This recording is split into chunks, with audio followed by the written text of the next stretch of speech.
Hello and welcome back to Logan Sounds Off.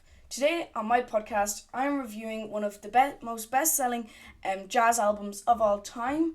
Not only infamous in the jazz community, A Love Supreme by John Coltrane ranks in the top 100 of a lot of record collectors' favourite albums. And I can see why after listening to this album, it's very clear to me why it's such classic, incredible album. This was bought for me at a lovely independent record store called Roller Coaster Records. You can check out the link in the description below or on my website. And this is an incredible album. I like it just because I was reading up on it because I was researching a bit about it while I was taking some notes. And actually this was labelled, and I found this very interesting. Sorry. Don't know what I said there, but interesting. It was labelled as avant-garde.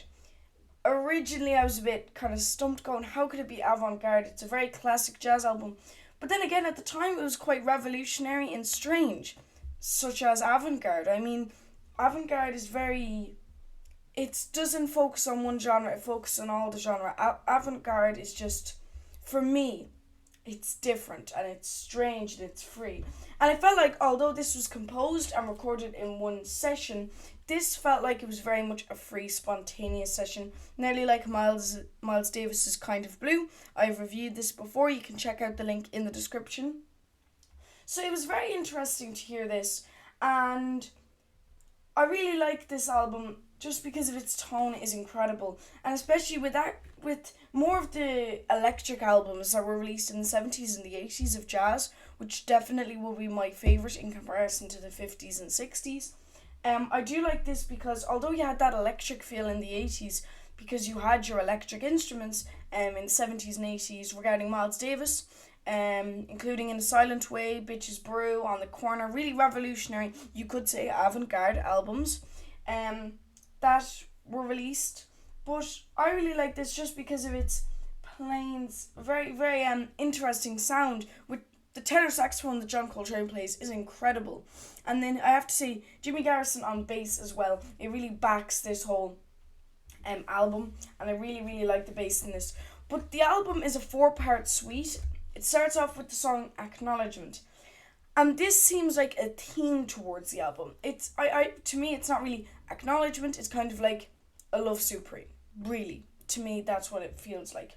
And John really seems to experiment nearly during this. Obviously, it could be composed, but I feel like he's added something in there with the sounds of his tenor saxophone, which is just incredible. As well as the octave. So he would play something and then he would go up an octave or half an octave just to play around with things as well. And I really like that. And that's where we go back to Jimmy Garrison with his bass. That really centers everything, especially when John is playing very, nearly you could say intense, going up and down, that it's very strange, but Jimmy Garrison brings it all back together with the bass. And the peaceful vocals as well, because you have this rhythmic, repeating vocal towards the middle of the track, because regarding jazz music, it's not too long and it's not too short either. It's around 7 minutes, 8 minutes. But you hear around the 6 minute, really, 5 minutes, hear A Love Supreme being repeated over and over again in a kind of melancholy, very deep voice. And it really reminds me of, there's another album by John Coltrane called Om, which is where John Coltrane started to become a lot more experimental, nearly avant-garde. And he started to make some really strange music, and Om at the start has some very strange vocal kind of, it nearly has like lyrics at the start. It's very strange, but definitely recommend listening to Om. So after you've got Acknowledgement, which is the first part of the 4-part suite, you have Resolution. This seems very chaotic in comparison to Acknowledgement, which is a very classic jazz piece. The only thing about that really strikes me at the start of Acknowledgement, which really is really frightening in a way, terrifying, is the gong at the start. Just at the start, there's nothing before it, and then the tenor saxophone comes in, and very fast, nearly cymbals that come up, and then they just kind of fade out, nearly reverberate out, you could say. And then you have Jimmy Garrison with the bass, with the infamous bass line, doom, doom, doom, doom. So now you have Resolution.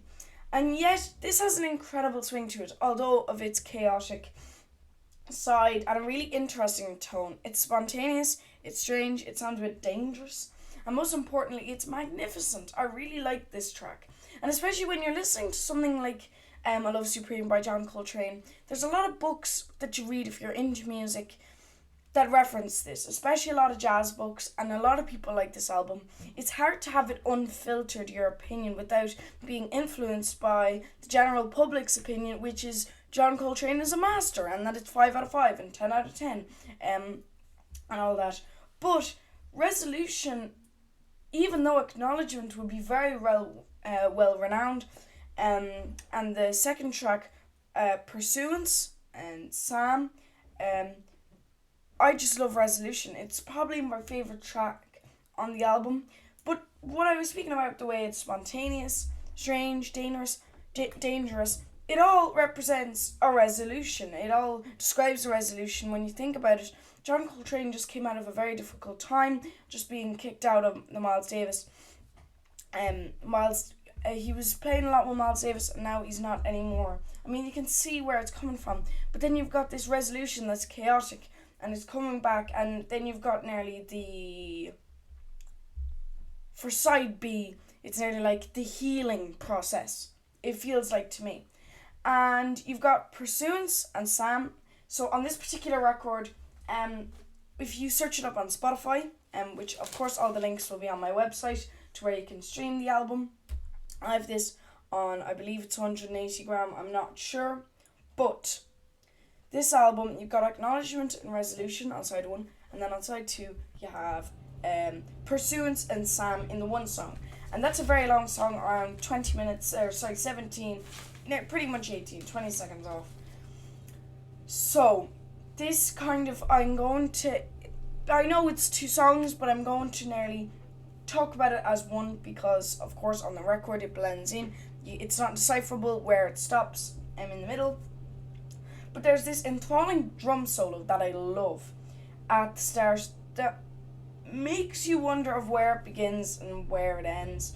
As in that the drum solo starts, you don't know where it's going to end, because it's just going on and on and on and on. And then part 3 of I Love Supreme throws you straight in.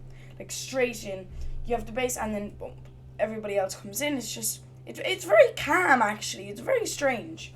But this song really comes together when John's tenor saxophone kicks in. He kind of brings it all together at this part. The song feels it feels very authentic. With its quiet strums from the bass, they really establish a tone that just really is incredible. And it sets a tone. It's just a really great album. And that particular track, I mean, I have my notes here and I have a ton of notes, but that particular part though is just incredible. The drum solo at the start. But what do I think of this album in general? As an album that's left its mark, I think it does deserve that. It is a very good album. I'm not sure would it be my favourite jazz album of all time. I don't know would John Coltrane be my favourite jazz musician. I really like Miles Davis. But I think it's unfair to compare them, because John Coltrane, unfortunately, passed away before he could start nearly his experimental age, whereas Miles lived till, he died very young as well, in his 60s, but he got to make tons of albums. Again, just what I was talking about there, in a silent way. Bitches Brew, On the Corner, tribute to Jack Johnson, like really classic albums that just roll off the tongue. Big Fun, Get Up With It, Decoy, and you've got all these albums, like Tutu, everything. All these albums, you go into any record store, they're there. John Coltrane had a load of classic albums. He had Giant Steps, he had My Favourite Things, he had Love Supreme. He had some really class albums, but he never really got to fill his discography to its entirety, which is very unfortunate. So, as a jazz musician, for what he has done and the era he had, and the amount of time that he had, because obviously it takes a lot of soul searching to start an electric career, like Miles Davis did. He played at Isle of Wight, which was a rock festival. Joni Mitchell was there. But this is the thing regarding John Coltrane.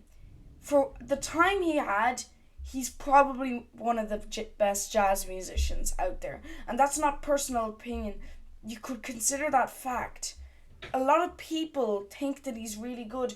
And I'm not saying it as in, oh, because those people say it, it's a fact. I'm saying it's a fact because, like, if you look at this through a music theory perspective, this is incredibly composed, very creative, and made in one session, which is nearly impossible. And at the time, John Coltrane, with obviously he was in front of the general public, a lot of people were watching him. The thing is, A Love Supreme really was a masterwork that was created in a very short time. You can imagine what this could have been if John worked on this for years. This could have been a massive project that could have stretched over tons of time. But John Coltrane did it in one day and gave it that spontaneous touch. It didn't feel perfect. It felt right though. That's what it is. And I think if you were to look at this in a music perspective and how it's composed, it's one of the best jazz albums ever, as a fact. And that's what I mean. But what am I going to rate this? Obviously, I don't want it to come across that I'm rating this 5 stars because I have... People have rated it 5 stars in the past. I genuinely like A Love Supreme. And I rate a lot of albums on my podcast highly. First of all, because I like a lot of different types of music. And second of all, because I'm not going to rate an album that somebody's worked on for 3 years, 2 years, 1 year, a day, whatever. I'm not going to rate that badly. I only pick albums that I like so I can spread positive thoughts on my podcast. But A Love Supreme is a really class album. If you haven't heard it, which I seriously doubt, but if you haven't heard it, or you're just not into jazz, I'd give this a go. Because it's really interesting from a music perspective and a jazz perspective. Thanks so much for watching and have a great day.